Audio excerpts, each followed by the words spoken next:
Good morning, welcome back to my channel Rupa Malakar ব্লগে তোমাদের স্বাগতম। খুব ভালোবাসা। আজকে একটা নতুন ব্লগ নিয়ে চলেছি। সারাদিন কী করছে না করছে দেখে থাকো, না স্কিপ করে পুরো ভিডিওটি কন্টিনিউ দেখতে থাকো, আমার সাথে থাকো। চলো দেখো, এখন আমি বসে বসে সবজিগুলো কেটে নিচ্ছি, রান্না করব। আজকে তো রবিবার, একটু রান্নার চাপ আছে, টিফিন আছে, রান্না করব বলে জোগাড়যন্ত্র করছি আর তোমাদের সাথে বসে বসে গল্প করছি। তোমাদের সাথে গল্প করতে বেশ ভালোই লাগে, তাই তোমাদের সাথে একটু গল্প করে নিচ্ছি।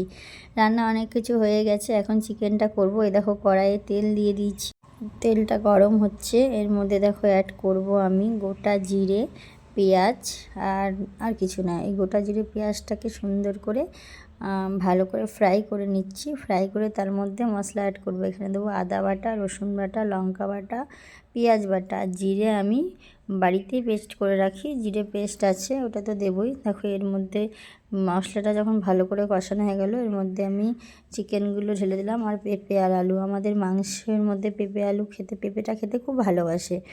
দেখো এখানে একটা ভাজা করেছি, চচ্চড়ি, আর নিচে আছে ডাল, আর আছে শাক ভাজা, আর আছে ভাত। ভাত তো করতেই হবে, ভাত ছাড়া খাবো কি বলো। আর এই যে চিকেনের ফাইনাল লুকটা দেখালাম, সেরকম কিছু রিচ করিনি, মোটামুটি করেছি।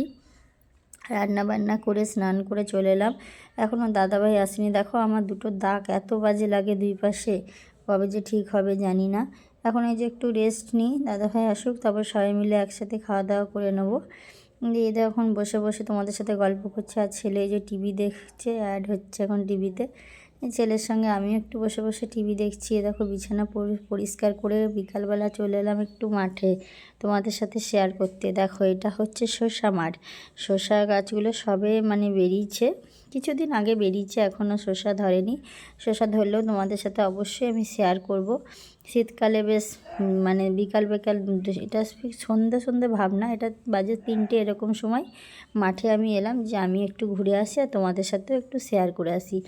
অনেকেই আছে যারা একটু শহর এলাকায় থাকে, তারা অনেকেই কিন্তু এরকম সবজি বাগান দেখতে পারে না, দেখতে খুব ভালোবাসে।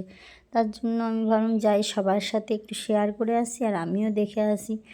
দেখো এগুলো পুরো শসা লাগানো হয়েছে, শসা এখনও হয়নি, যখন শসা হবে তখন তো অবশ্যই শেয়ার করব। তারপরে দেখো শীতকালে যেটা সবথেকে সৌন্দর্য জিনিস হচ্ছে সর্ষে ফুল। কত সুন্দর দেখো হলুদ হয়ে সর্ষে ফুলগুলো ফুটেছে, দেখতে বেশ সুন্দর লাগছে বলো। আর শীতকালের এরকম বাগান দেখতে সত্যি খুব ভালো লাগে। তোমরা কারা কারা আরও সবজির বাগান, ফুলের বাগান দেখতে চাও আমাকে অবশ্যই কমেন্টে জানাবে, আমি তোমাদের সাথে শেয়ার করব। ভিউটা দেখো এত সুন্দর লাগছে। যাই হোক অন্ধকার হয়ে আসছে, তাই আমি চলে এলাম। ঠিক আছে, আজকের মতো ব্লগটা এখানে শেষ করলাম। Tata, good night, like and comment and subscribe.